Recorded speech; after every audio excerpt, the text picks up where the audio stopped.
going in on this one.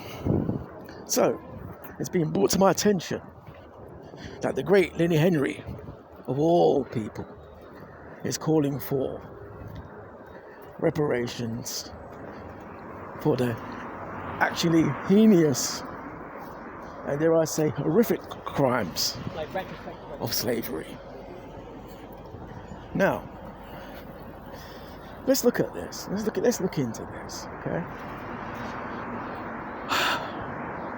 Some of us have been around for a very long time.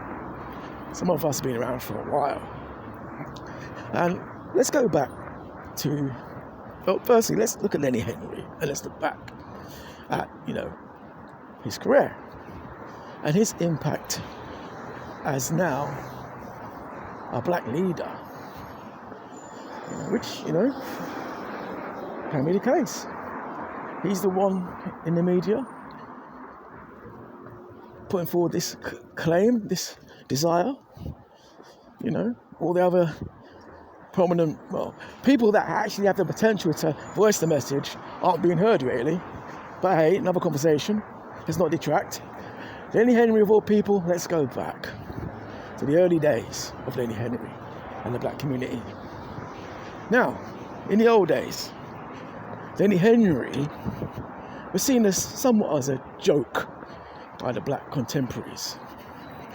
These would be black people who are, in my opinion, totally different to the people that are around now. And these people would see Lenny Henry in the limelight as one of the main black figures on TV, along with the likes of Trevor McDonough, the newscaster, the British news presenter. And focusing on Lenny,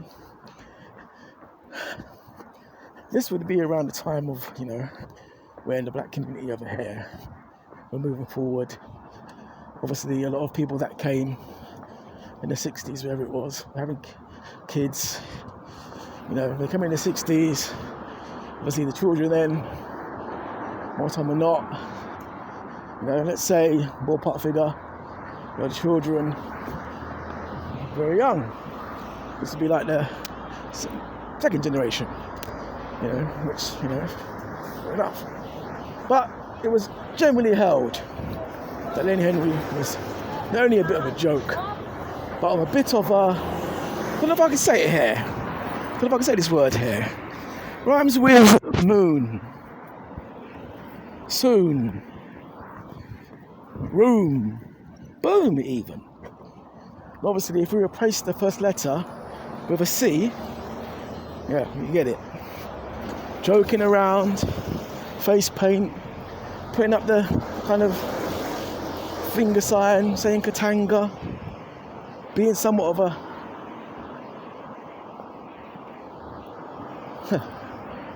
dare I say, similar to the word money, if it were. Throw a K in there if you want, who knows, but yeah, bit of a monkey, put it that way. So that was how it was.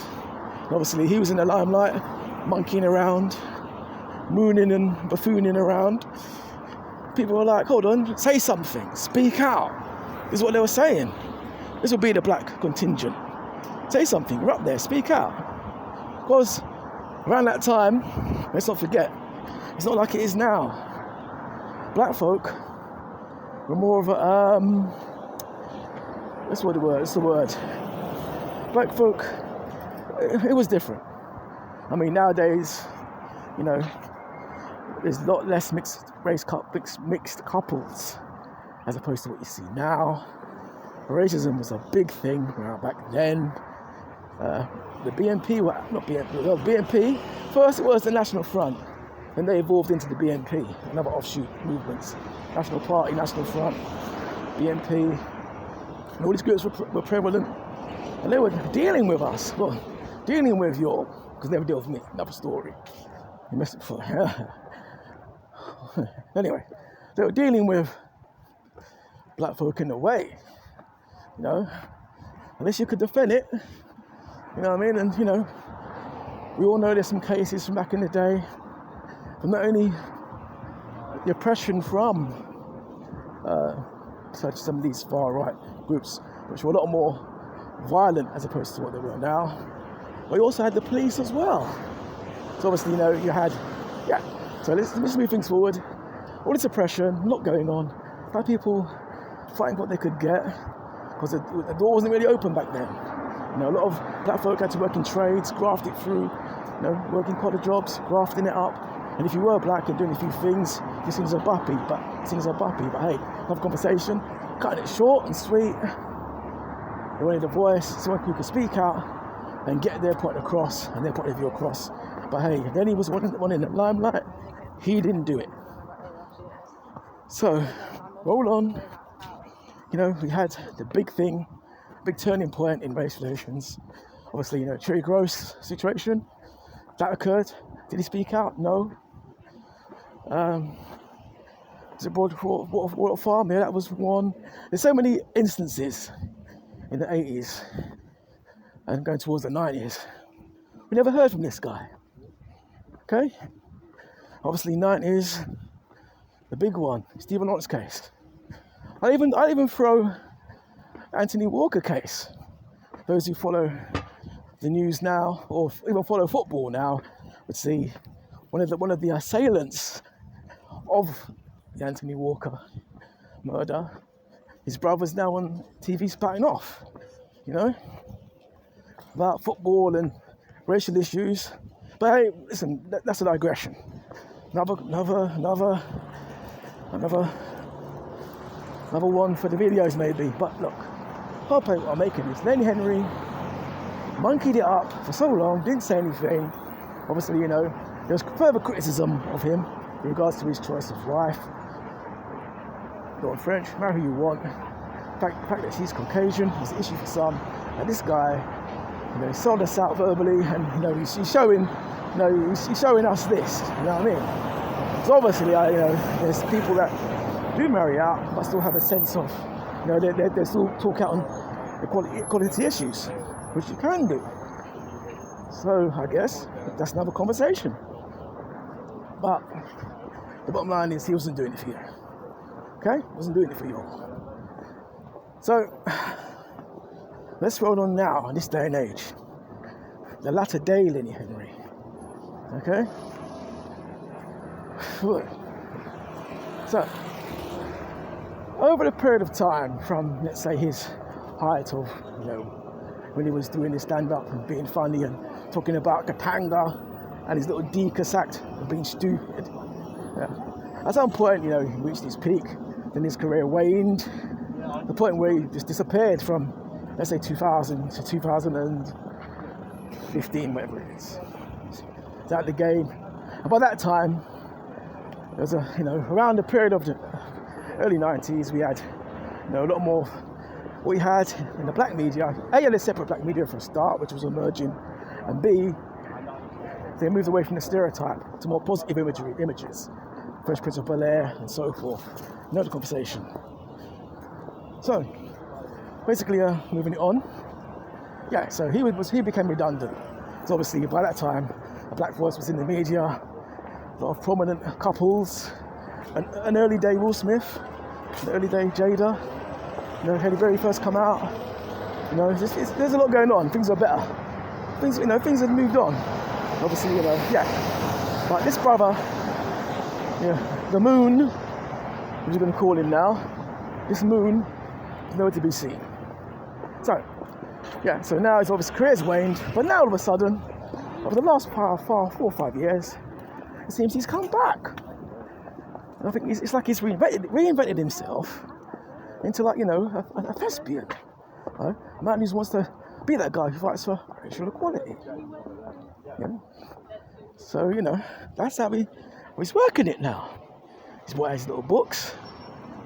He's talking on things, racial issues. He's got the he's speaking now. Nothing wrong with that. But where were you back then when you should have spoke at the time? Where were you back then? Well, he couldn't speak out then because it wasn't the right time. No, naysayer. When is there a right time? When we're speaking on racial injustice. Because don't forget, black folk are freaking getting beat down on the street. You know what I mean? Have a conversation. So, but he's doing it now, is that alright? No, it's not alright. Because you're turning up now when, we're talking about in this modern day and age, it's African footballers that keyword unapologetically promote the culture. Like you'll see, for example, the DJ Drogba, Pro-black guy, he's about. So all these African footballers goes to the bar, and people spoke out. Ian Wright, Credit Jew, he spoke out. Raheem Sterling speaks out. So obviously, boy, it's like you're jumping on the gravy train. Just that, the soup's already been eaten and drunk. You come late to the show. So now you want to talk about, it's like you want to ease your conscience because you was an early day baboon. You was an early day moon. Now you want to ease your conscience and, maybe, obviously, your career's over. Trying to reinvent yourself, jump on the bandwagon, get seen. And we all know what black folk are like when it comes to attention. That's what it's about. You want to be seen, you want a bit of attention, a bit of shine. Because I was there back in the day, let me come back in here now. No, it's a different era now. No. And I'm going to say something. When the white folk then, when people that happen to be Caucasian, that are critics of Lenny Henry, saying, you're not funny anymore, the funniest thing you've been in is Dawn French, all this kind of stuff. When they blast him, guess what? I'm on their side. You knew that was coming. I'm on their side, I'm with them. Not because he married to a different colour. That's not even an issue. That's nothing. We're not talking about that. The fact you have the audacity after all the damage you've done by mooning about, that you want to now turn around now and say, yeah, I'm back and proud now. Let me lead this thing. No. And it's funny. We got into online a few years back in an online forum where they're defending him, calling him a king. Who was it? His cousin, his mum, his aunt, his niece. Lenny Henry's a king. Shut up. I think I need to sort something out here so I can really vent and give you the full impact of the tapped uncle. I think basically, no, he's not a king. Far from it. It seems like anyone they put in the limelight, you want to jump on and say, yeah. It's like you have this desire for a leader. And they know this. That's why they put anybody up there who's of colour. They know you'll fall in the lap and fall and go and follow them like a leper. You need to do better. Be careful who you look up to. Be careful who you elevate. Well, some of these people, anyway, no, but my point's being made. And my point's being made. And for me, obviously, I don't even watch Lenny Henry. I don't even notice the man because of his previous misdemeanors. Is he knighted? Whatever he's doing, he's no king to me. No one to look up to. I saw a podcast the other day. Someone saying regarding Tyler Perry, and someone saying, "Oh, they're coming for our kings. They're coming for our kings." Hold on a minute, mate. Last week wasn't the same person calling gay people titchy man, all this kind of stuff. Be consistent, Be consistent with what you believe. Because, 1 minute you're calling them out, next minute you're saying one's a king. So you need to sort that out too. And that's another issue I have with you're not consistent. But anyway, that's enough. And yeah, I've made my peace. Now you want to be a star. Now you want to come out. Now you want to write your book. Now you want to go on stage. Now you want to be back out there again on top on the voice piece now talking about reparations and no. That boat sailed for you 40 years ago. Came out in the 80s. It's 2025 now, son. Alright then. Later.